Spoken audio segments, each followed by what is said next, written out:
Vous écoutez ou contemplez 2D6 Plus Cool, une émission déclinée en podcast et chaîne YouTube, dans laquelle être badass, ça ne s'improvise pas. Nous sommes le 31 octobre 2019, et voici plan séquence d'Aitoshi Underground Jäger, épisode 2. Le prolifique John Grumpf revient pour mener son jeu en cours d'écriture. Kat, Kaelina et votre serviteur jouent respectivement Arashi, Takeshi et Rina.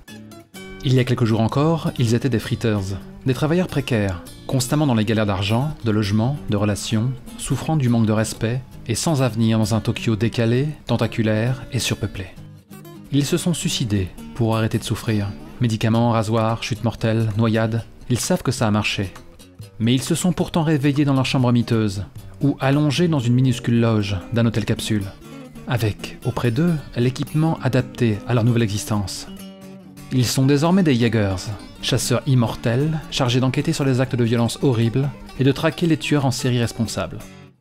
Bon visionnage ou bonne écoute. J'ai quand même posé une question avant que la fusillade n'éclate. Mon Satori est à 2, parce que j'ai appris dans la douleur comment vivre vieux.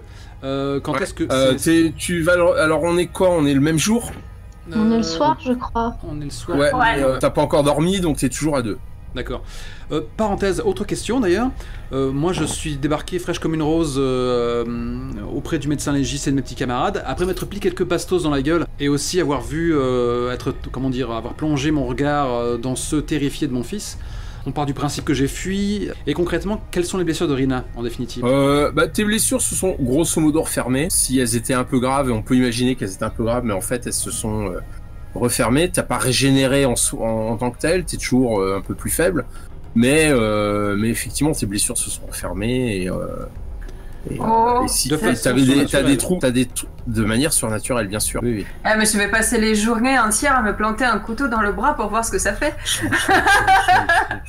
J'avoue que c'était à ça que je pensais aussi. C'est marrant parce que ça colle à la fois ton côté serre d'aigle de joueuse et le côté fracassé d'Arashi.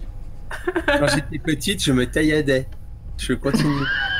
Et même plus mal. Attends, mais c'est trop fun, ça se referme, regarde. Takeshi va faire des tests aussi, mais pas avec le même enthousiasme. Oh, c'est trop fun. Mais comment ça marche? Faites gaffe, vous avez pas envie de prendre un point Satori, c'est moi qui vous le dis. Ouais, on s'en fout une fois que le combat est passé. Donc, la dernière fois, nous nous étions quittés alors que vous parcouriez le quartier de Yokosuka d'ailleurs, le quartier où travaillait la victime, où elle vivait en ce moment, le temps de son stage, puisque elle était étudiante en école de commerce. Et parce que Suna, c'est aussi l'un des derniers ports de pêche de la baie de Tokyo, parce qu'elle va attirer aussi votre attention. Et alors que vous parcouriez le quartier à la recherche de rumeurs, d'informations diverses, puis simplement pour prendre un peu le pouls de l'ambiance générale, alors que vous approchiez d'un bar striptease, topless, karaoké, sushi frais, la totale, avec des gros yakuza qui avaient l'air d'en garder l'entrée, ou en tout cas de tenir les murs autour, une voiture, une grosse berline sombre, qui se pointe assez vite, ralentit, et vous voyez un canon d'une arme qui dépasse de la vitre arrière et qui commence à mitrailler le... Et donc, qu'est-ce que vous faites? Qui veut commencer à agir? Je peux faire un bond vers la voiture et trancher la main qui dépasse avec un katana? Tu peux faire quelque chose du genre. Au moment où je vois Arashi, parce que je pense qu'il y a quelque chose quand même qui trahit ce que tu vas faire. Arashi, t'as porté la main à ton katana, peut-être que tu commences à le dégainer tant que tu peux dans la bagnole, on entend le bruit caractéristique du... Probablement le cri. Ah, foiré! Et donc à ce moment-là, vous êtes pas en voiture, vous êtes à pied. Hein. On est à pied?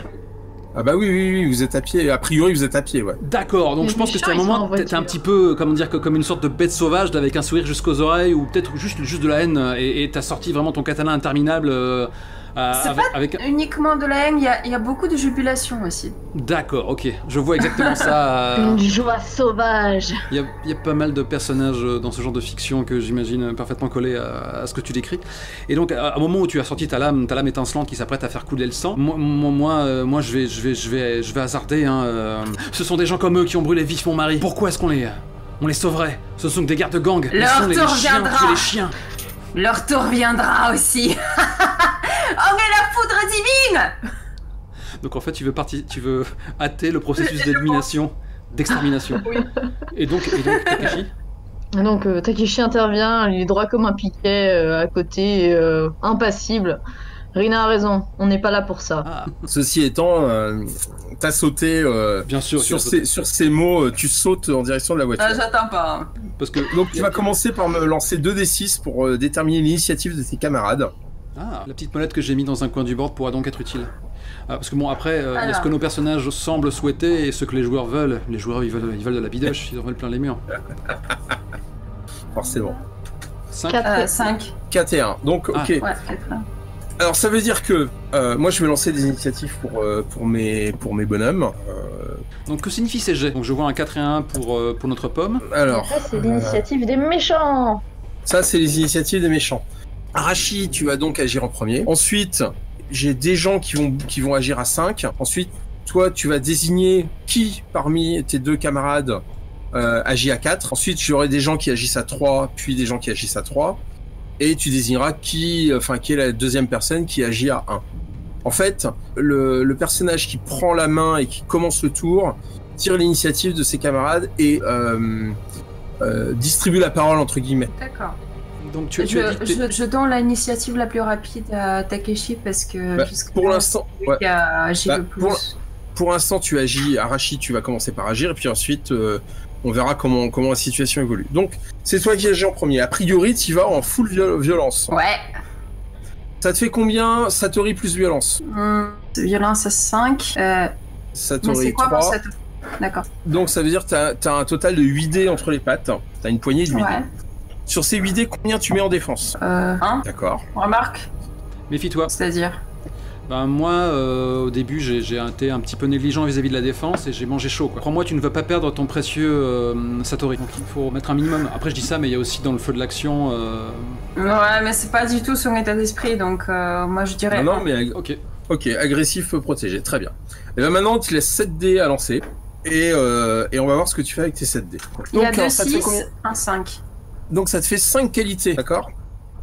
Avec 5 qualités, eux ils ont une défense de 2. Enfin, le mec qui est. Enfin, les types. Donc tu vas voir que. Voilà. Les types dans la voiture ont une défense globale de 2. Ce qui veut dire que tu as fait 2 fois plus que la défense. Donc tu infliges 1 point de dégâts. Et 3 effets au choix. 3 effets, donc c'est les fameux trucs que tu as dit de aider, attaquer et tout ça. Bouger, garder, interagir, récupérer. Ok. C'est indiqué sur la feuille. Donc tu as un dégât, ça veut dire que tu fais perdre 1 point de Satori à tes adversaires. C'est des gens qui sans doute ont 1 ou 2 de Satori. Donc voilà. Donc peut-être que tu vas en éliminer un ou pas. Et de toute façon derrière tu as 3 effets à choisir. Question. À partir du moment où ils ont 1 ou 2 de Satori, c'est-à-dire que chaque fois c'est des tranches de 5 points de souffle à leur ôter. Alors, soit vous mettez un dégât et il y a 1 point de Satori qui vole tout de suite. Ah d'accord, carrément. Voilà. Soit vous mettez 5 équivalents de attaquer en cumulant. Et au bout de 5 cumuls d'attaquer, effectivement, chaque attaqué fait perdre 1 point de souffle. Et au bout de 5 points de souffle, ça fait 1 point de dégâts complet qui arrive. D'accord. Mais un dégât complet, c'est 1 point de Satori qui vole d'un coup. Non, c'est pas l'aise. De mon Satori? Non, du Satori de tes adversaires. D'accord, bah je fais ça. Donc tu mets tout en attaqué. Ouais. Donc ça veut dire que tu fais perdre 3 points de... J'espère que vous avez vos petits compteurs. 3 points de souffle de la réserve adverse. Et un attaqué. Là normalement c'est à toi de décrire. Donc a priori tu vas entamer assez gravement l'un des mecs et infliger 3 points de dégâts. Ok. Dans les limites de la technique définie. D'ailleurs j'ai oublié un truc.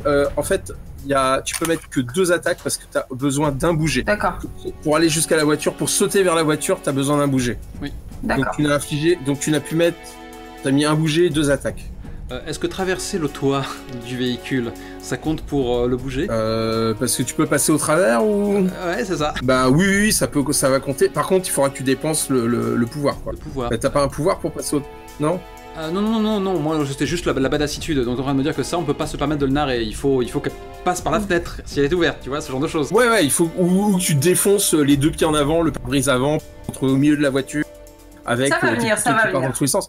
Bon, du coup voilà, je pousse un cri. Oh la colère divine! Je fonce vers la bagnole, j'abats un premier coup de katana pour trancher le bras qui dépasse avec sa mitraillette. Après quoi, j'ouvre la portière et j'enfonce le katana vers l'endroit où est censé se trouver le chauffeur, avec la ferme intention de m'engouffrer dans la dite voiture. D'accord. Sachant que la voiture est en mouvement, effectivement, si tu commences à rentrer ton katana et ton bras à l'intérieur, vraisemblablement en perçant l'épaule d'un des mecs et en rentrant le katana dans le rembourrage du dossier derrière lui, tu vas te retrouver traîné derrière la voiture. En l'occurrence, c'est la voiture qui va agir maintenant.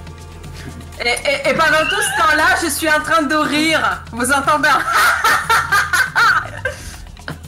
Oula, le premier, il te met 4 qualités dans les dents.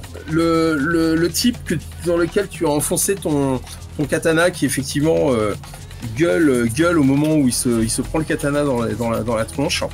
C'est bien le chauffeur. Non, bah a priori c'était peut-être le chauffeur à ce moment-là, c'est ce passager qui a effectivement ton katana qui passe juste devant toi, qui a sorti qui a un gros flingue à la main et qui le décharge quasi instantanément dans ta direction au niveau de ta tête et de ton torse et le haut de ton torse. Et comme tu avais 1 en défense, il lui faut 2 qualités pour t'infliger 1 dégât, donc tu perds 1 point de Satori, et pour t'infliger 3 effets, et comme il a 2 qualités supplémentaires, il t'inflige un total de 4 effets. En l'occurrence, ce qu'il fait, il se fait pas perdre ton point de Satori. Il va utiliser son dégât pour en fait te tirer dans la main, quasiment à l'arracher à coups de balle. Ce qui fait que tu tombes de la voiture en ayant lâché de force ton katana, qui reste planté dans le conducteur. Mais toi, tu viens de tomber à l'arrière tu viens de rouler à l'arrière de la voiture en ayant lâché ton katana. Il a utilisé donc t'as pas perdu de point de Satori. C'est ce qu'il il utilise le dégât pour effectuer un effet spécial. Et par contre, les 4 qualités supplémentaires qu'il avait, il passe tout en attaqué et tu perds 4 points de souffle. Et est-ce que le souffle, ça remonte, c'est la fin de la journée? Alors le souffle remonte après chaque scène, donc je pense qu'il était remonté à 5. D'accord. Et du coup, mais tu viens d'en perdre 4. Tu viens d'en perdre 4. Ok, je m'occupe de ça. Il m'en reste un, ok. Voilà. Et donc maintenant, c'est toi qui avais l'initiative à placer à quelqu'un. Alors attends, non, parce que il y a un autre dans la voiture qui va pouvoir agir, parce qu'ils sont quand même plusieurs dans la voiture à pouvoir agir. Bah oui, quand même. Le type, on va considérer que le type qui a perdu son bras à l'arrière, pour l'instant, il fait rien. Par contre, le deuxième sur le siège arrière va... Le mien, il repousse.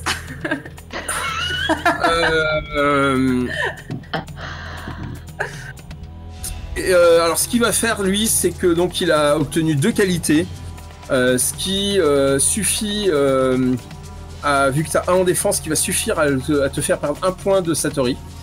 Il a 3 effets au choix. En gros, lui aussi au moment où tu dégages, où tu commences à rouler hors de la voiture, il a tiré devant son copain au travers de la vitre, et il te colle tu te prends une balle.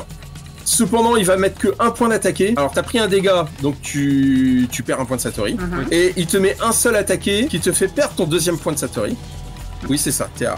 Et du coup, t'as 5 points de souffle. Il utilise les 2 derniers effets qu'il avait pour récupérer et donc s'occuper de son copain qui pendant que la voiture est en train de commencer à partir à fond les ballons, pour aider son pote à récupérer un peu de souffle. Tu passes la main à qui? Ok, donc tu fais quoi? Arashi, il finit où là? Parce qu'il est quand même resté à pince. Pour l'instant, il roule par terre. Ouais, tu roules comme Arashi, pour l'instant, il est entre katana. Il a la main, c'est un morceau de steak haché. Il s'est pris une balle en plein milieu du torse, qui a fait un trou énorme avec du sang à gicler. Et puis tu finis par te racler la gueule par terre derrière la voiture en roulant sur toi-même. La foudre divine. Par contre, il y a effectivement juste à côté d'elle, il y a une main qui tient un pistolet mitrailleur. Voilà. C'est tout ce qu'il Non, mais c'est pas la mienne. Du coup, j'aimerais savoir ce que font les gars qui étaient censés se faire tirer dessus et qui du coup l'ont échappé belle. Bah, après. Non, ils se sont pris un petit peu une rasade. Hein. Ouais, ils ont commencé par se prendre une rasade et a priori, tu sauras ce qu'ils font quand ce sera leur tour de jouer. Ah, et on peut pas retarder son tour. Bah, tu peux choisir de retarder ton tour, oui, si tu le désires vraiment, mais c'est comme tu veux. Ouais, parce que là, Takeshi, à part regarder ça d'un air atterré, en soupirant d'un air blasé, voilà. Tu sors une clope? Mais il fume pas, voyons, c'est un esprit sain dans un corps sain. Exactement, c'est mauvais pour la santé. Oui, moi, Takeshi, lui, va plutôt attendre de voir parce que si les autres en face se mettent à tirer sur son pote à terre, enfin son collaborateur à terre, là peut-être qu'il va bouger, mais sinon, okay, lui, il va pas se mettre à tirer sur la voiture. Donc, prêt à réagir, mais n'agit pas tout de suite. D'accord, donc tu passes l'initiative. Alors, a priori, bah écoute, lance-moi un D6, s'il te plaît. Moi? Ouais, 1 à 3, ils commencent à... Non, même 4, je pense qu'ils vont commencer à rentrer à l'intérieur, se protéger et s'occuper de leurs blessés et tout. Ouais, et voilà, c'est ça. C'est ce qu'il faut. Voilà. D'accord. Bon. Et donc 5-6, ils passaient en mode berserk. Et, donc a priori, tu les vois commencer à replier à l'intérieur de la nuit. En mode putain. Surtout que l'autre voiture est en train de partir à fond les ballons. Ok.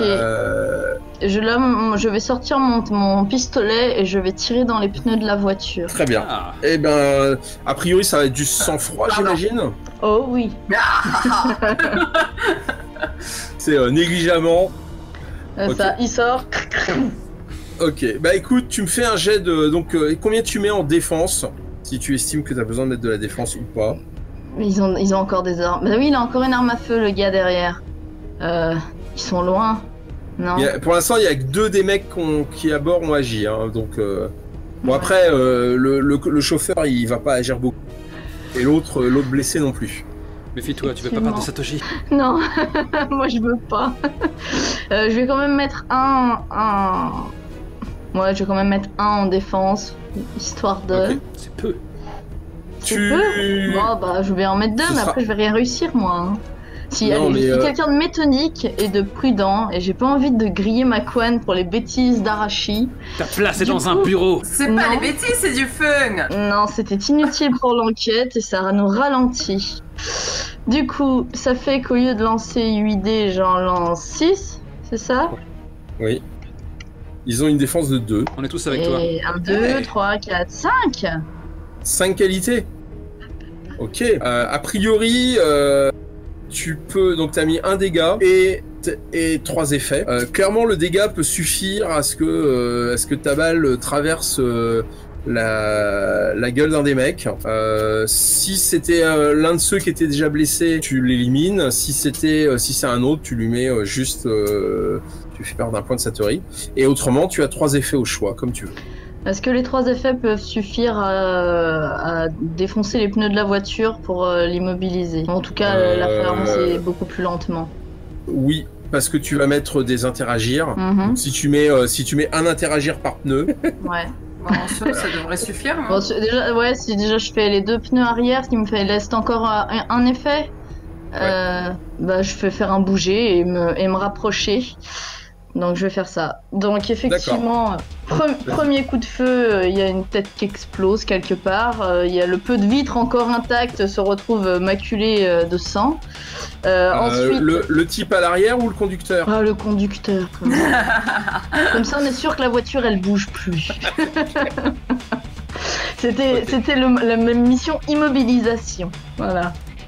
Donc le conducteur a la tête qui se répand sur le pare-brise depuis l'intérieur. Voilà. Ensuite, les 2 pneus éclatent avec un bon bruit de détonation, avec ensuite le bruit de la jante qui crisse sur sur le bitume. Et enfin, Takeshi se met à courir en direction de la voiture qui a du coup déjà dû s'éloigner un petit peu en lançant à Rina. Il faut les finir, sinon ils pourront indiquer que c'était nous et pas les gars qu'ils ont attaqués et qui se sont vengés. Tu me lances un autre D6 s'il te plaît. Oh. Oui, je vais faire cela. Et donc c'est by the book le fait de déléguer les actions des PNJ au hasard. C'est-à-dire les actions des PNJ. Parce que je crois que ça ressemble au jet de dés que tu fais avant de décider de ce que font les personnages. Ou ça n'a rien à voir. Non, le 1d6 là. Non, oui, c'est non. Juste, moi en tant qu'MJ, je suis face à deux possibilités. À savoir, est-ce que le type, le chauffeur s'effondre sur le volant et la voiture il y a un bruit de klaxon terrible et la voiture ralentit doucement, ou est-ce qu'il s'effondre sur le volant en se crispant sur la pédale d'accélérateur et la bagnole accélère en plein en direction de je sais pas quoi. Et comme moi en tant qu'MJ, j'ai pas envie de choisir que les deux solutions sont également intéressantes narrativement, je vous laisse lancer un jet de dés pour décider comment ça se passe. T'as vraiment pas une favorite? Non, parce que les deux sont intéressantes. Ok. Sont également intéressantes. Eh bien, j'ai fait 4 et j'espère qu'ils vont se cracher dans un mur et comme ça on va pouvoir les finir dans le calme et la bonne humeur. Écoute, c'est la soirée spéciale Michael Bay. Parce que même au Japon, les voitures explosent au moindre choc. Effectivement, la bagnole qui tout d'un coup est pris d'une sorte de prendre la vitesse soudainement alors que le chauffeur s'est crispé sur la pédale d'accélérateur et qui fonce droit devant elle, traverse le terre-plein central de la rue et vient s'emplafonner dans deux autres voitures, enfin dans une autre voiture, une camionnette. Et tout d'un coup, alors que tu es en train de foncer vers l'endroit pour achever les types à bord, tu vois du liquide qui commence à suinter du moteur et de la carlingue, puis une étincelle et du feu qui commence à se déclencher, enfin qui commence à se répandre dans le moteur, et l'instant d'après, les deux véhicules encastrés qui explosent de conserve, te soufflant en arrière bien entendu parce que t'es pas Denzel Washington. Quoi? Ah non, Takeshi, voilà, il y a le souffle de l'explosion qui ébouriffe ses cheveux, qui soulève sa mèche. Oui, bien sûr, mais t'es projeté en arrière avec grâce et tu vas rouler sur toi-même, il y a aucun... Okay. Voilà, mais t'es quand même soufflé en arrière. Et après, tu t'en vas en ralenti avec les voitures qui flambent derrière toi. Non, parce que c'est à moi d'agir et vu que maintenant qu'il n'y a plus rien à faire, au contraire, je vais causer. Et donc, alors que tu roules avec plus ou moins de grâce en tentant peut-être de garder ton smoking 3 pièces intact, je hoche la tête et alors, je fais... Pour information, du coup, pour que tu puisses adapter du coup ta description, Takeshi, là, son intention, c'est de se relever, de s'épouster et de se diriger quand même vers la voiture. D'accord. Et ben pendant que tu dis ça, moi je suis à côté de toi, les bras croisés, quoi, et je lâche un... Bon bah ça va, il devrait pas nous identifier, mais est-ce que ça veut dire qu'il faut qu'on dessoude le moindre témoin potentiel, genre ce type-là? Et je pense que là, je pointe du doigt à un angle de la rue, où t'as un petit gars sans affaires, quinquagénaire, qui vient de lâcher ses 2 sacs de provisions avec sa casquette vissée sur le crâne et ses petites lunettes en train de me regarder, et qui s'apprête à balancer un juron et à peut-être fuir. Et sans même attendre ta réponse, je lance un regard à Arashi qui... Je t'imagine bien en fait, fallait les 4 fers en l'air, mais avec le... Non, en fait, Arashi se relève. Il tend la main et il y a son katana qui réapparaît dans sa main. Ah bon? C'est lui qui était fichu dans le conducteur. Est-ce que tu vois? J'ai le pouvoir. Oh putain, ça bien joué. Ça te coûte un point de souffle. Ok. Du coup, il en effectivement, tu as invoqué son âme dans sa main, c'est trop la classe. Mais comme tu l'as invoqué dans la main qui te manquait, il tombe comme une merde. Non, je l'ai invoqué dans la seule qui me reste. D'accord. Naturellement, je plaisante. Et je brandis mon mognon en disant hé, la mienne elle repousse, bande de cons. Comment tu sais ça, toi? Rina allait te demander Parce que je suis la colère divine. Rina allait te demander si ça allait, mais finalement s'abstient de tout commentaire, en train de te regarder avec toujours cette petite pluie de sang qui ne semble pas te déranger. Amer béton. Ok. Qu'est-ce que vous faites derrière? Ok.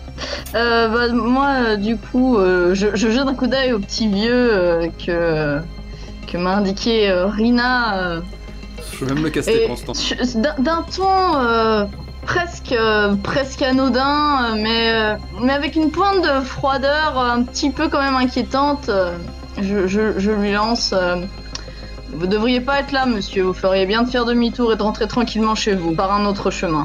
Et ensuite, après l'avoir fixé jusqu'à ce qu'il fasse demi-tour et qu'il s'en aille, je m'approche quand même de la voiture et j'attends quelques secondes pour être sûr qu'il n'y a pas de cris, qu'il n'y a pas de quelqu'un qui essaye de sortir de la carcasse en flammes.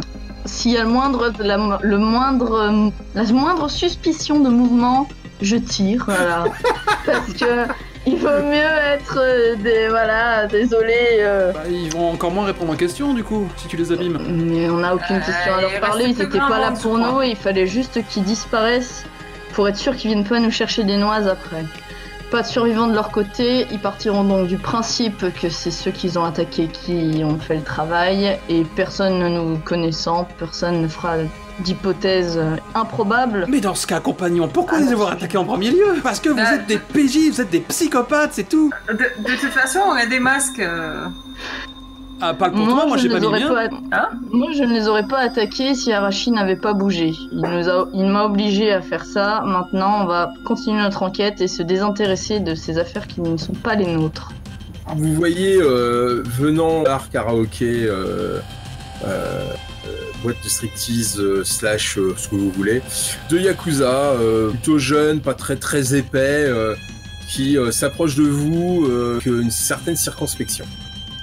Okay. En les voyant approcher, moi je mets mon masque. Ah, ça y est. Moi je tourne un œil très... Je pense le masque. Mais à quoi ressemble-t-il, puisque c'est la première fois qu'on le voit à l'écran, sachant qu'on n'avait pas décrit celui d'Arashi, il me semble, dans le premier épisode. Je peux me tromper. Tout à fait. Est-ce que Rina va mettre le sien? En vous voyant, elle va effectivement vous imiter en comprenant qu'il y a quelque chose à préserver. Mais n'hésitez pas du coup à décrire respectivement vos masques. Tout à fait, mais du coup on peut décrire la scène en tableau, c'est-à-dire l'équipe de 3 d'un coup qui se rassemble, tout le monde avec le masque sur le nez et qui se tourne vers les deux yakuza qui s'approchent avec derrière nous la voiture en flammes. Exactement. Crépite dans l'obscurité du soir. Voilà, parfait. Arashi, à toi l'honneur. Bah moi je tourne vers eux à un œil assez fou, écarquillé, genre avec mes cheveux blonds, blancs, neige, un pétard rasé d'un côté, qui retombe de l'autre côté un petit peu sur mon œil, et j'ai un masque en métal noir comme du jet, légèrement luisant, avec beaucoup de relief qui représente une gueule de lion qui rugit, avec des énormes crocs et une langue un peu sortie. Ok. Takeshi, lui, donc toujours droit, stoïque, posé, se retourne calmement après avoir posé son masque sur son visage. Et son masque fait très masque traditionnel ancien, avec une expression assez figée, comme une bouche entrouverte. On ne sait pas trop si c'est de la surprise ou si c'est une bouche qui s'apprête à parler. En tout cas, un masque assez impassible. Mais avec la lumière là, des flammes, on a l'impression de voir comme des reflets dans cette bouche entrouverte, et comme si peut-être il y avait des crocs qui se dessinaient à l'intérieur, mais ça dépend vraiment de la lumière. Et donc le mien, qui est donc justement un masque qui tranche un peu avec l'ébène d'Arashi. Le mien serait plutôt ivoire et aussi lui il a effectivement des crocs grimaçants, peut-être les plus prononcés des masques précédents, quoi. Et lui aussi ont une sorte de rictus rageur. Ça tranche un peu avec une expression que Rina n'a pas pour l'instant. Et donc elle regarde un peu les nouveaux venus avec intensité en se demandant si l'affrontement ne fait que commencer. Un des petits jeunes qui a l'air un peu plus courageux que les autres lève les mains. Ça veut dire son courage. Parce que l'autre est plus intimidé, il ose même pas bouger les mains, tu vois. Il fait le boss vous fait dire merci. Très bien, restons-en là alors. Vous n'aurez qu'à dire que c'est vous qui vous êtes débarrassé de cela. En reconnaissance, il peut se la foutre au cul. Mais ça, c'est ce que je balance entre mes dents. Les types qui font... le boss demande si vous voulez boire quelque chose, manger quelque chose, ou plus si affinité. C'est sur son compte ce soir. Arashi ? Une question. Je sors à la main qui est encore valide. Vous savez quelque chose sur le culte du poulpe? Les deux Yakuza qui se regardent, il y en a un des deux qui blanchit, qui fait... bah, vraiment, enfin, c'est... On a entendu des rumeurs. Comme quoi? À ce moment-là, j'avais commencé à me tourner de côté en esquissant un facepalm et en réalisant que le Yakuza tic et commence à visiblement avoir des infos. Je regarde vraiment Arashi avec une sorte de stupéfaction et je lance juste un petit... T'es un putain de génie en fait. Tu peux continuer, Je John. règle autrement. Takeshi, pareil, a commencé à avoir un air atterré sous son masque et puis finalement jeter un regard en coin à Arashi en mode bon, ok. Je sais pas si c'est un abruti ou un génie, mais dans tous les cas, ça a l'air de marcher. L'avenir nous le dira. Celui qui a répondu, Kapali, qui fait... j'imagine que... c'est pas le nom qu'on donne, mais culte du poulpe, mais il y a un truc bizarre dans le quartier. Enfin, même le roi du sushi, il les attaque pas. Il attaque pas les pêcheurs de Yokozuna. Roi du sushi. Les pêcheurs de Yokozuna. Il fait un signe du menton pour désigner la voiture en flamme. Vous pourriez nous en dire plus à propos de ces pêcheurs de Yokozuna? T'as quand même lâché aussi roi du sushi. Le roi du sushi, c'est censé être qui? Ceux qui viennent de se faire d'être pris pour cible? Ouais, et ceux qui n'osent pas s'attaquer au culte du poulpe. Ok. Il a un sacré titre. Du coup, on vient de faire cramer les envoyés du roi du sushi, c'est ça? Ouais, ils étaient là pour nous canarder, mais vous avez calmé, ouais. Ce soir, c'est sushi grillé. Elle est bonne. Je rigole aussi. Je ne ris pas. De manière un peu trop inquiétante, peut-être. On n'en sait pas vraiment plus, en fait. C'est... Et comment est-ce que vous savez que ça a un rapport avec un culte et des poulpes? Non, mais il y a des rumeurs qui traînent, qui courent, comme je vous disais. C'est pas tellement les poulpes, mais c'est le culte. On dit que les pêcheurs du quartier sont protégés par un culte, par des gens. Susanoo. Il y a. Je l'autre qui. Bon allez, Crash Tavalda fait son pote. Non, mais c'est parce qu'il y a des Miko, pardon, pas des... Je la garde celle-là. Ouais, des Miko qui ont buté les yaks du roi du sushi. Et voilà, c'est ce qu'on compte. On dit que c'est des Miko qui ont buté, et donc c'est un culte, forcément. Quand vous parlez de poulpe, bon, c'est surtout culte, en fait. Mais poulpe, ça fait penser aux pêcheurs, enfin, c'est pour ça que je... Entre lexique japonais, donc qu'est-ce qu'un Miko? Les Miko, c'est les jeunes prêtresses des temples, non? T'avais dit Meiko pour les jeunes prêtresses. Non, Miko. Non, c'est Miko. M-I-K-O. Alors les Miko, c'est en fait à la base c'est des jeunes filles vierges, enfin non, c'est pas vierge, non mariées. C'est-à-dire que c'est un statut que tu peux être Miko à 6 ans jusqu'à ton mariage à 20 et quelques années.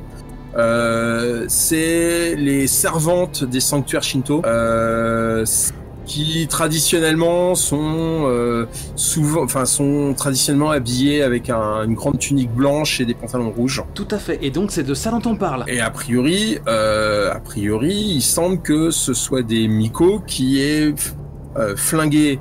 C'est un truc. La rumeur. C'est Yakuza. C'est un truc de fou. Parce que Kat, c'est la première chose que t'as dit. T'as voulu enquêter si en tant qu'Arashi, si les Miko avaient disparu. Et en fait, c'est la forme que la secte a pris pour faire régner sa terreur. C'est quand même un truc de malade. Arashi est un génie. Un truc de fou, quoi. Très bien caché, mais... Ok. Où le MJ est prévisible.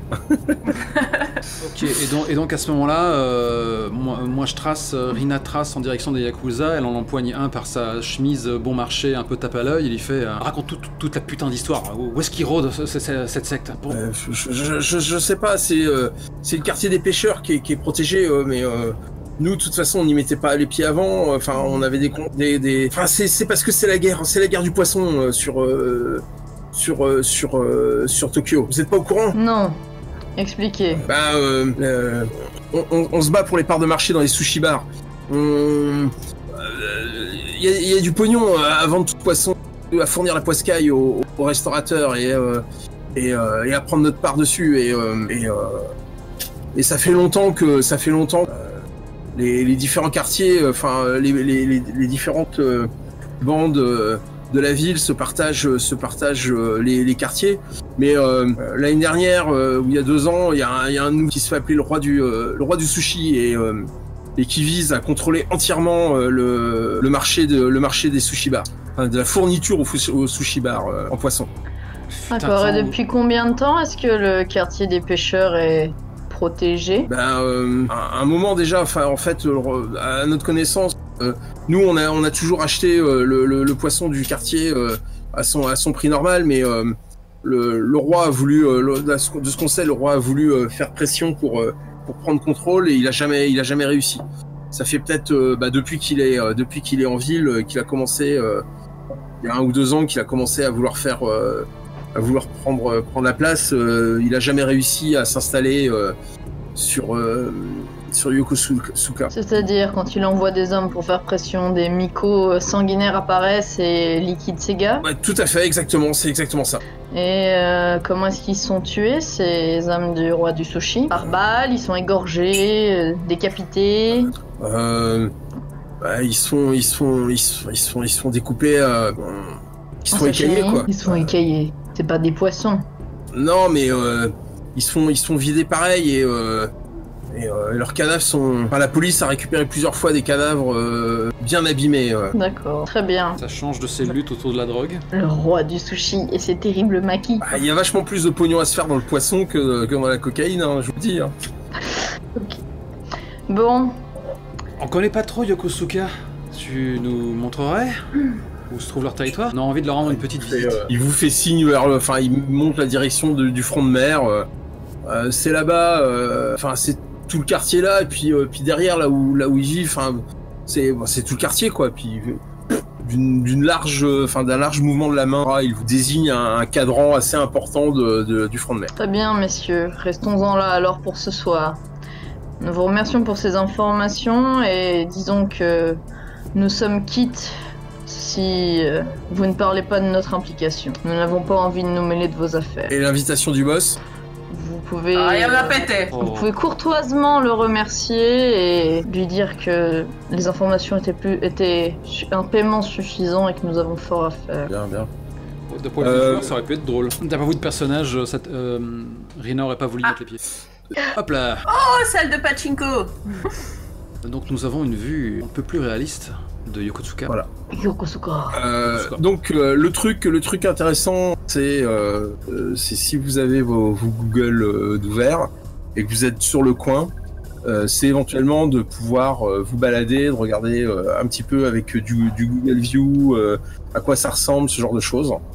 Le port de pêche, enfin ce que moi j'ai identifié comme étant un port de pêche vaguement, et qu'on va dire que c'en est un, même si c'est pas vrai en vrai, c'est là où j'ai mon curseur là, juste en bas à droite de Eiseisho.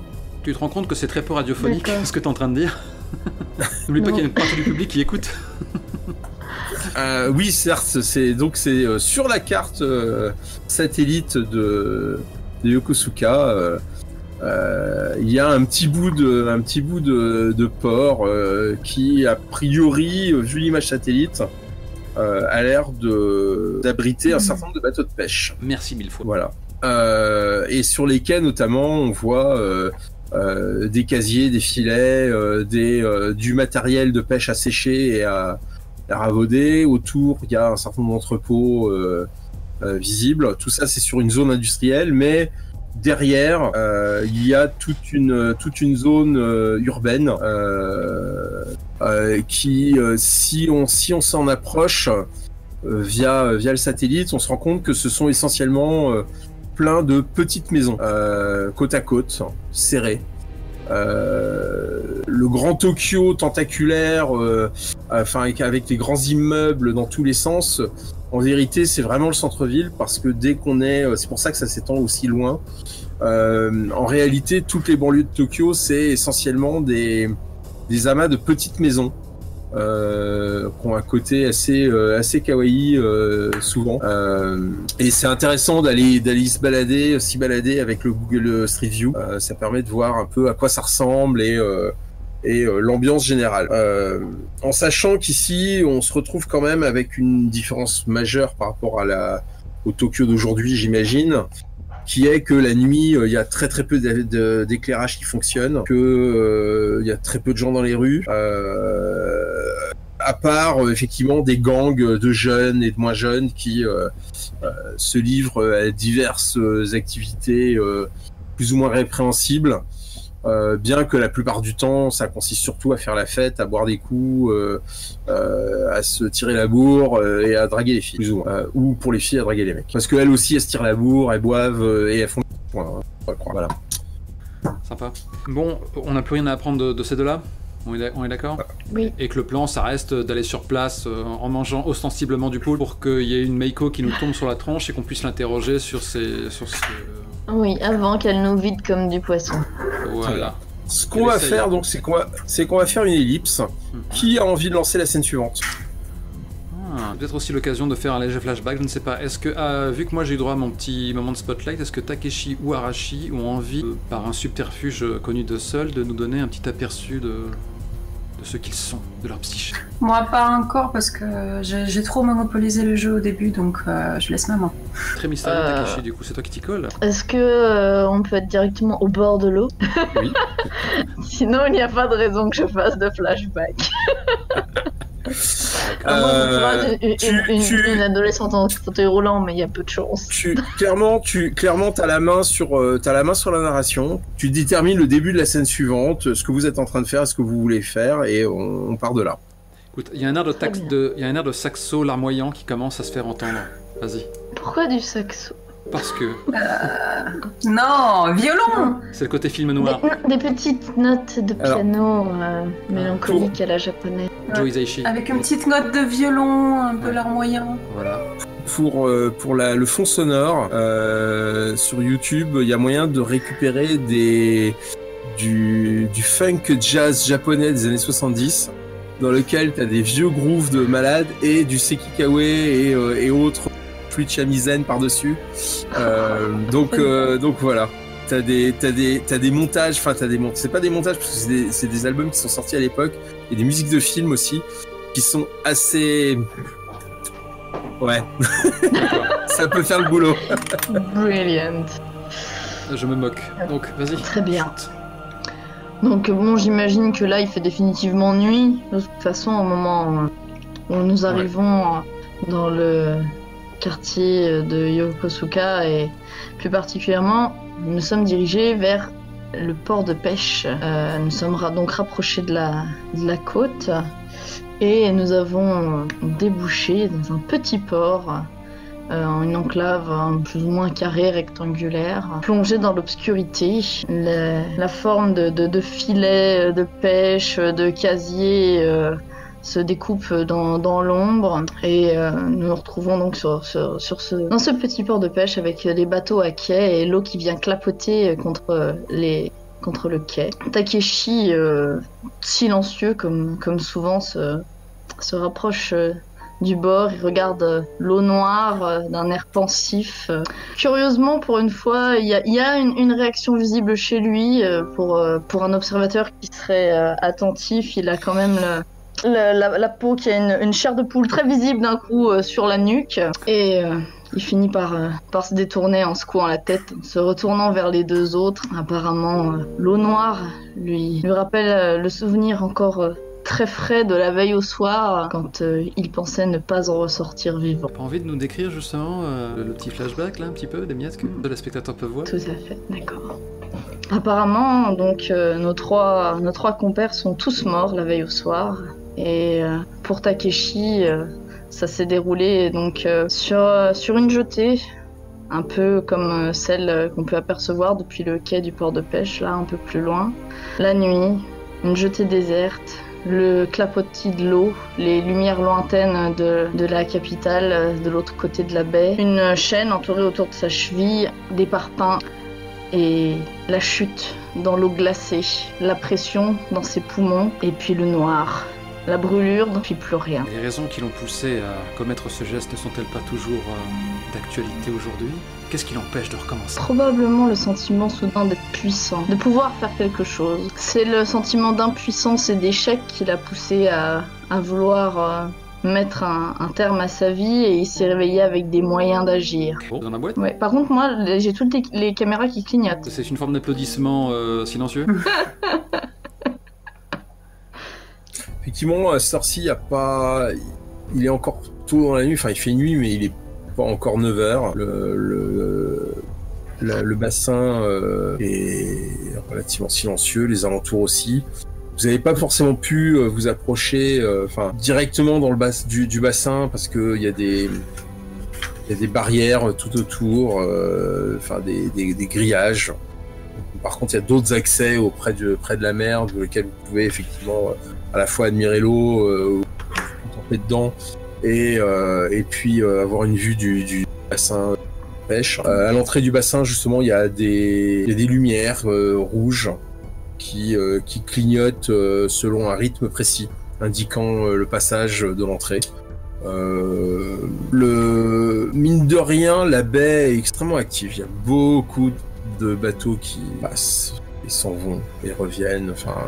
Sans compter le balai des ferries, sans compter donc tous les méthaniers, les cœurs, les vracriers plutôt, les cargos, les porte-conteneurs, tout ce qui, tous les pétroliers. Enfin bref, une quantité assez considérable de bateaux petits et gros qui vont et viennent sur la baie. Donc la nuit est loin d'avoir chassé les abeilles laborieuses? Ben non, parce que en fait c'est un peu comme New York, quoi. Tokyo, la ville qui ne dort jamais.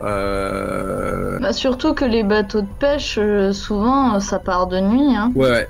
Vraisemblablement les bateaux ne partiront pas avant. Enfin, normalement pour partir en campagne, ils partent entre minuit et 1h du matin, et ils reviennent entre 6 et 9h selon leur cargaison. Donc là, il est encore trop tôt, même pour que les marins que les pêcheurs arrivent.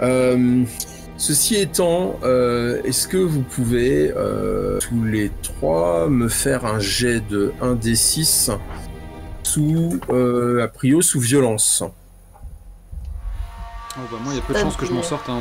Du coup, ça se cumule avec la violence? Non, vous lancez un d6, il faut faire égal ou moins que le chiffre de votre violence. D'accord. C'est un échec pour moi en ce qui me concerne. J'ai fait un 2 et je n'ai qu'un en violence. Moi, il faut que je fasse un 1 aussi. Donc, on n'est pas des violents. Non. Du moins, pas comme Arashi. Mais je me demande si oui, j'ai réussi. Donc alors... Pour moi, c'est tout facile de réussir. Ah oui, tu aurais du mal à te rater sur la violence. Donc, alors, on va prendre dans l'ordre. Arashi, tu as réussi? Mais... Tu perds 1 point de Satori. Putain. D'accord. Donc, Il doit plus me rester beaucoup, si? Bah non, il t'en restait 1, donc ouais. En fait, tu tombes. Ouais. Vache. Pourquoi quand on a réussi, on perd? Oui. Les 4 points sont toujours là ou pas? Non, bah en fait, peu importe. De toute façon, elle est à 0 de Satori. En gros, elle vient de mourir, techniquement. Donc du coup, on a Arashi qui s'effondre au sol. Arashi s'effondre au sol. Rina, t'as raté. Oui. Tu perds tous tes points de Satori. Ok. Et tu t'effondres au sol. Je meurs. Oui, c'est Gantz qui a considéré que la partie était terminée. Je me retrouve tout seul. Moi je comprends parce que charcuté comme je suis, voilà, mais Rina... Takeshi, tu perds 1 point de Satori. Ok, il m'en reste 2. Dans ça, t'as réussi. Ok, j'ai senti quelque chose, qu'est-ce qui se passe quoi on est rentré sur un sol sacré en fait, tu vois tes camarades glisser au sol, un peu étourdis et bêtés, et puis finalement sombrer dans une inconscience qui va être rapidement létale. Toi-même, tu sens ton cœur qui se met à battre un peu plus vite, en même temps que tes muscles se crispent. Et je tombe à genoux en haletant, crispé sur moi-même. Par contre, t'es toujours là, t'es toujours vivante. Ouais. Et, ça passe. Et tu vois en fait 4 formes dans la nuit. Vraiment des formes à peine éclairées, silhouettes, pas très grandes, assez fines, mais habillées de vêtements amples, qui te contemple à distance. Tu fais quoi? Bon, manifestement, mes deux compagnons sont morts ou juste inconscients? C'était ton purgatoire, nous n'étions que des échos. Bonne chance. Ils sont, a priori, ils sont, quoi qu'il en soit, ils sont hors de combat pour l'instant. Ok, donc les trucs là-bas, manifestement, ça les a mis KO sans les toucher, et moi, là, ça vient de me mettre un grand coup dans la tronche. Ils sont à combien de mètres à peu près? Ils sont à une petite dizaine de mètres, mais ils étaient planqués dans les ombres, derrière des caisses, des filets étendus, derrière des grands containers, enfin, visiblement, peut-être même montés sur le sommet d'un des containers. Et clairement, vous les avez pas vus en passant. Où elles se sont approchées, où ces formes se sont approchées de manière subreptice. Ok. Donc à quelle distance à peu près tu m'as dit? Donc sur un container, à combien de mètres? Entre 5 et 10 mètres. Les plus proches sont à 5 mètres, les plus lointaines sont à une dizaine de mètres. Ok. Ah mais il y en a, ouais, ils ne sont pas toutes au même endroit. Non, elles sont réparties dans les ombres. Elles ont l'air de se tenir à distance. En attendant visiblement que tu tombes ou quelque chose comme ça. Ok, il y a la plus proche est où? La plus proche est sur le sommet d'un container à 5 mètres de toi. Ok, je vais sauter fais semblant, hein. sur le container en activant mon pouvoir qui me permet de l'éviter. Très bien. T'as pas plutôt envie de faire la mort pour les défoncer quand elles sont en contact? Mais est-ce qu'elles vont seulement venir? Mais c'est pas con ça. Je vais faire ça. Au lieu de me relever, je vais me laisser tomber au sol entre mes deux camarades et ne plus bouger. C'est mieux, effectivement. Okay. C'est pas bête ça. Au bout de... Alors tu vas me faire un jet de sang-froid. Que tu devrais normalement réussir. Normalement, mais faut jamais dire ça avec moi quand il s'agit de lancer les dés. Non, tu lances un D6. Juste un D6 sous ton sang-froid. Ok, donc faut que ce soit inférieur ou égal à 5. Ouais. Oui, parfait. Ok, super. Tu restes parfaitement immobile, tu patientes quelques minutes et puis tu sens le sol vibrer, à peine vibrer. Là, tu sens le gravier qui se déplace et tu sens des personnes qui s'approchent de toi et la voix d'une jeune fille qui fait ok, déshabillez-les, coupez-les et vous laissez les morceaux ici. À quoi elle ressemble? C'est des micos. Alors, comme t'as les yeux fermés ou t'essayes d'ouvrir vaguement les voir Non, de toute façon on est dans l'obscurité. Voilà, je pense que je peux me permettre de regarder entre mes cils, quoi. Ouais. Mais le public, il a le droit de savoir à quoi elle ressemble. Alors, voilà. Effectivement, entre mes cils, qu'est-ce que j'aperçois? Entre tes cils, tu aperçois des pieds chaussés de chaussons blancs et de guetta. Ouais. Pas David Guetta, hein, bien entendu.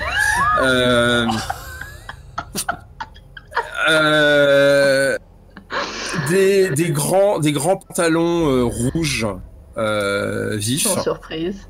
Et effectivement au-dessus une tunique blanche et a priori c'est des gamines qui ont entre 12 et 17 balais. Elles ont des sortes de wakizashi à la main. Enfin, plus exactement, certaines ont des sortes de wakizashi.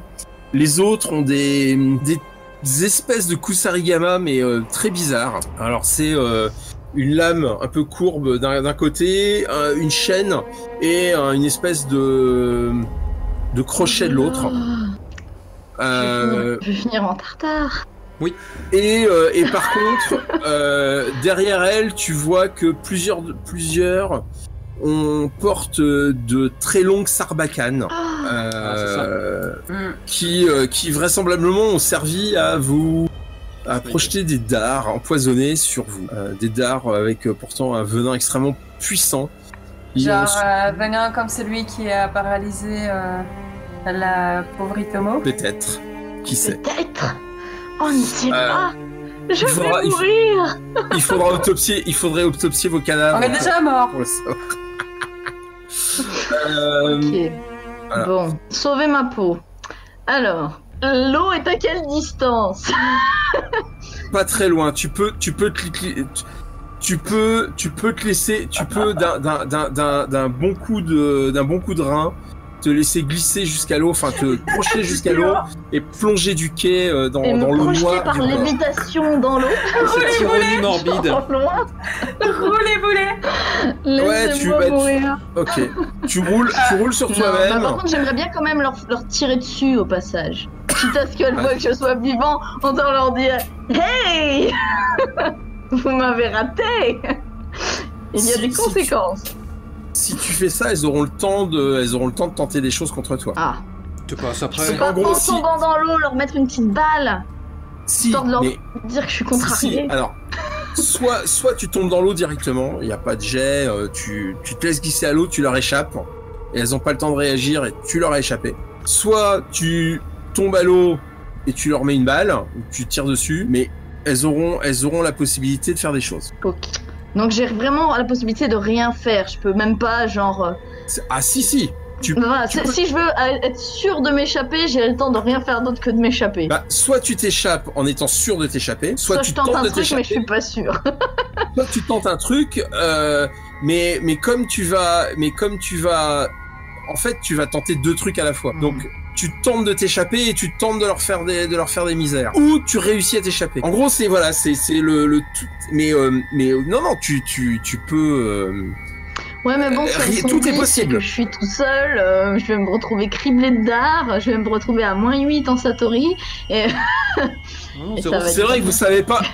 C'est vrai que vous savez pas encore vraiment si vous allez vous réveiller demain soir. Mais bien sûr que Oui, je vais me voilà. réveiller. on n'est pas au J'ai un courant de gris-gris ça. sur moi. Pardon.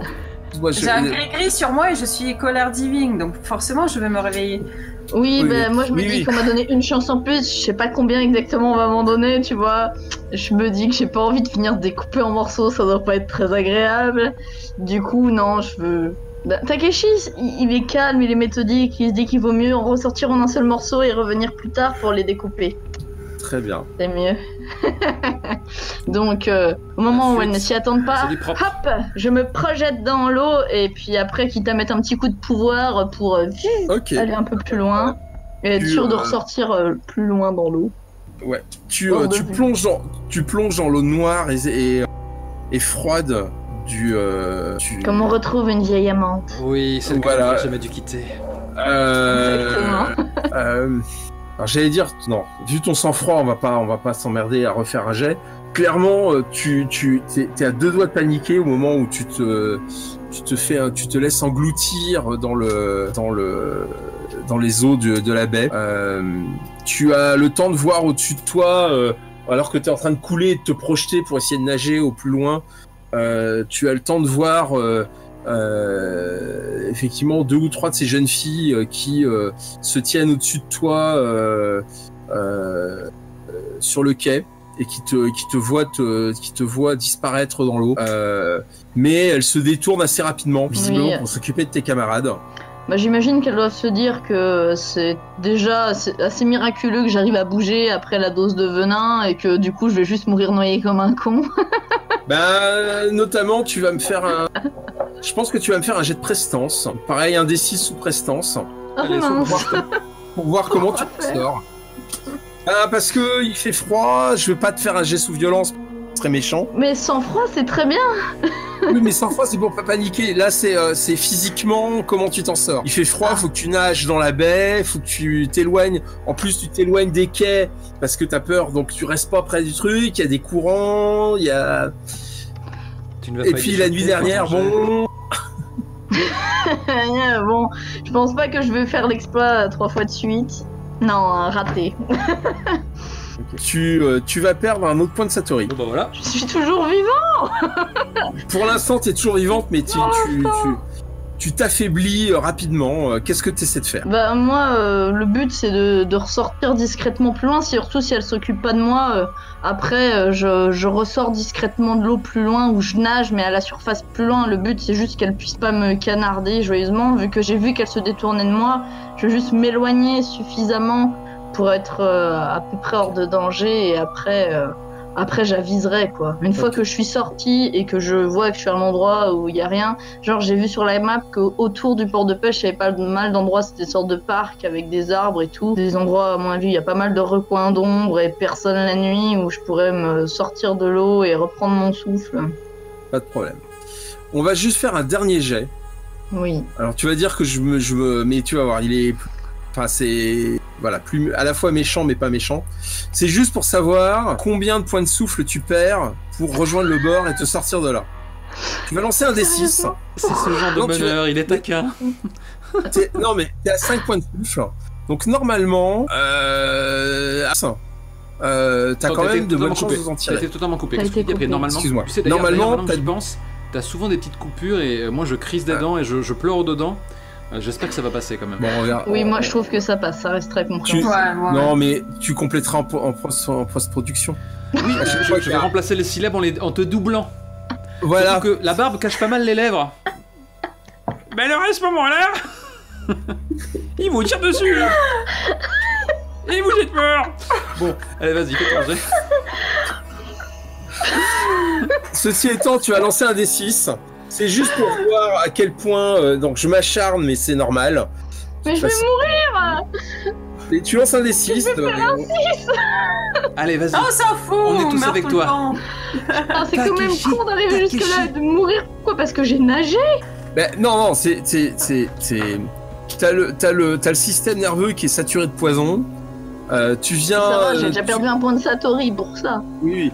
Mais Et Marie Jäger, justement, ça t'assumes. ralentit le poison. Tu lances les dés maintenant. Ouais. Non. Sinon c'est punition. Allez. Allez, lance. Je vais mourir bêtement. Lance un Ça va D6. déjà très bien. Chocolat. 5, 4, voilà, 2. Bon, bah, tu perds 2 points de souffle. Tu perds 2 points de souffle. Et Voilà. tu vas finir par sortir de l'eau, trempé, frigorifié, un peu paniqué par ce que tu as vécu, et en même temps comme une sorte de victoire et de renaissance. Alors le fait que hier tu es mort par l'eau, mais qu'aujourd'hui tu en sors, et tu en es sorti par ta volonté, ta grande volonté de vivre, ce qui est bien. Tout à fait. Je savoure le sentiment d'être en vie, étalé dans l'obscurité, en étoile de mer dans l'herbe. Puis je sors mon téléphone trempé, qui j'imagine n'est pas étanche. Si, il marche. T'inquiète pas, on va pas commencer. Ils nous ont donné de la bonne cam. Ça c'est chouette. Ouais. Bon, ce serait bien de le mettre dans un sac de riz, mais il marche. Ouais, mais là je vais m'appeler un taxi, hein. Parce que je vais m'éloigner discretos, hein, la queue entre les jambes, en passant d'ombre en ombre pour m'éloigner de cet endroit qui est défendu. Et m'appeler un taxi ou un Uber, le truc le plus rapide pour rentrer chez moi. Ok, pas de problème. Il faut lui mettre un gros pourboire pour qu'il accepte que je monte dans sa caisse même en étant trempé. Il y a pas de souci, tu vas d'une manière ou d'une autre, tu vas pouvoir rentrer chez toi. Et on va donc faire une ellipse. On est le lendemain soir. Tu te réveilles, t'as récupéré tous tes points de souffle, tous tes points de. Le lendemain soir, j'ai dormi toute la journée. Alors en gros, ça pourrait être non. C'est vrai que toi, c'est plutôt le lendemain matin. Donc t'auras la journée pour faire des choses si tu veux. Ouais. Voilà. Et les autres, ils se réveillent le lendemain soir. Par contre, les autres, effectivement, vous allez vous réveiller intacts dans vos lits respectifs, avec toutes vos blessures guéries, vos points de Satori à mort, vos points de souffle à mort. Vous êtes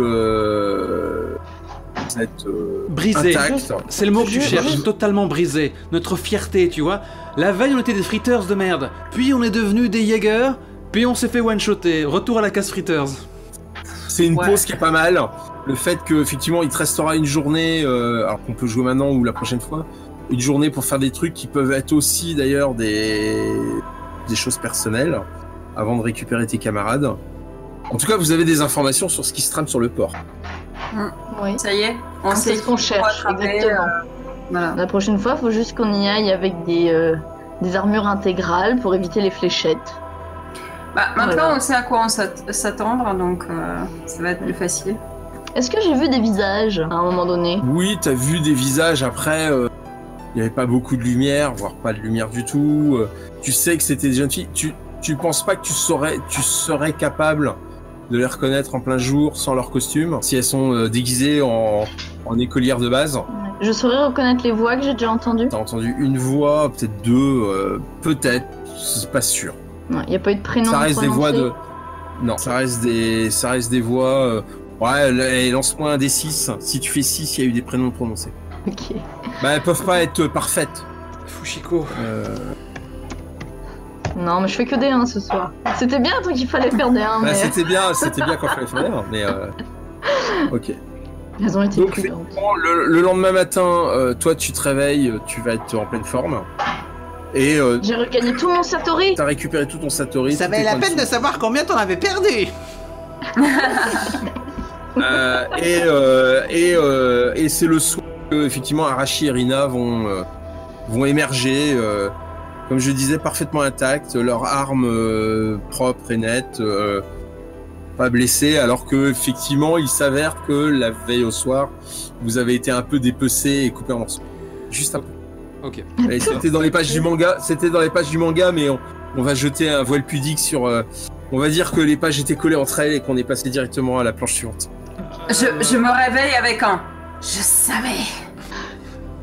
La veille, on est d'accord qu'on allait se balader là-bas au milieu de la nuit avec nos masques sur la tronche de manière pas hyper discrète. Oui, enfin, il était milieu de la nuit, il était, 22h, au plus tard 22h30 ou 23h. Ah oui, d'accord. C'est by the book d'occulter du coup les scènes gore. Ça c'est une question. Non, c'est pas by the book. C'est en fait c'est plus exactement. Il y a un passage j'ai commencé à écrire. J'ai écrit un passage dans le bouquin sur justement la mise en scène de la violence et sur ce qu'on peut montrer, ce qu'on doit montrer, ce qu'on peut. Voilà, en fait, il faut se laisser aussi porter. J'imagine. Enfin, clairement, je peux vous faire un descriptif clinique de ce qui vous est arrivé. Mais je me dis que c'est pas non plus d'une importance. Il n'y a plus personne pour le voir, donc si Takeshi est regardé par d'une fenêtre planquée, on aurait pu le faire. Je pense que Attendez, deux choses. La première, c'est si vous ne souhaitez pas voir cette scène, on la fait pas. La seconde, c'est j'ai toujours traité le podcast comme un show télé. Du coup, les choses qui échappent à la perception des personnages ne doivent pas rentrer en ligne de compte. Non, je pense que, moi, si j'avais à mettre 100 scènes dans un manga, dans une BD, toutes les scènes de crime, les explosions de violence, la voiture qui crame avec les mecs devant qui se transforment en saucisses grillées, la main qui vole, etc., les impacts de balles dans tous les sens. C'est dans les pages. Par contre, vraisemblablement, une fois que toi t'es passé à l'eau et que les dernières images qu'on voit de la scène, c'est ok, découpez-les et avec les micros en contre-plongée autour des corps sans vie de vos deux personnages. Et puis on tourne la page et on a Takeshi qui émerge de l'eau plus loin et qui appelle un taxi et rentre chez lui, quoi. Ok. Je trouve que le fait qu'elles annoncent ce qu'elles vont faire, ça fait que ça laisse suffisamment imaginer de choses pour qu'il n'y ait pas besoin de décrire. Il y a des choses. En fait, c'est plus une question de. Je pense que même en termes de rythme de narration pour une partie de jeu de rôle, décrire la scène de crime, décrire la violence des combats, etc. Aucun problème. Mais décrire la manière dont vous allez vous faire découper. En fait, rythmiquement, il n'y a pas d'intérêt majeur en fait au truc. Voilà. Par contre, du coup, ça m'intrigue de savoir qu'est-ce que sont devenus vos morceaux. Est-ce que c'est toujours sur place? Est-ce que ça, tu peux pas savoir. Est-ce que ça disparaît? Voilà, c'est Schrödinger, tu peux pas savoir. Personnellement, pour entretenir l'ambiance de ce type de fiction, j'aurais peut-être justement décrit les trucs, mais ton argument aussi est tout à fait défendable. Y a pas de souci. En termes de après je pense que chaque MJ aura sa manière d'aborder les choses. Complètement, ils ont pas de compte de rendre à quelque public que ce soit hors de la table. Y a pas de. Voilà, hors de la table. Et puis dans les conseils que je mets vraiment tu peux dire voilà, la victime a subi des mutilations sexuelles, ou tu peux dire le mec. A few moments later. Tu peux faire les deux selon la sensibilité de la table et selon ta propre sensibilité et selon l'envie que tu as envie de raconter des conneries et de faire des descriptions les plus gore possibles pour voir jusqu'où tu peux pousser le bouchon anatomiquement parlant, quoi. Okay. Enfin, c'est parce que après même choses qui vont toucher les uns et pas les autres, et inversement il y a une description de bidoche, une description de découpage de bidoche hyper clinique va gêner personne. Par contre, une violence psychologique plus subtile peut crisper d'un coup la table sans qu'on... Voilà. On sait jamais ce qui peut déclencher un souvenir néfaste autour de la table, et la catholique, c'est la première. Vous êtes encore là ? Cool. Avec pas moins de 4 sagas qui se tirent la bourre, et bientôt plus, il faudra attendre un peu pour la suite, et probablement la fin de Daitoshi Underground Jäger. Si vous voulez montrer votre soutien à 2D6 Plus Cool, n'hésitez pas à vous abonner, à partager, liker, commenter, tutti quanti. Ça fait chaud au cœur. À bientôt.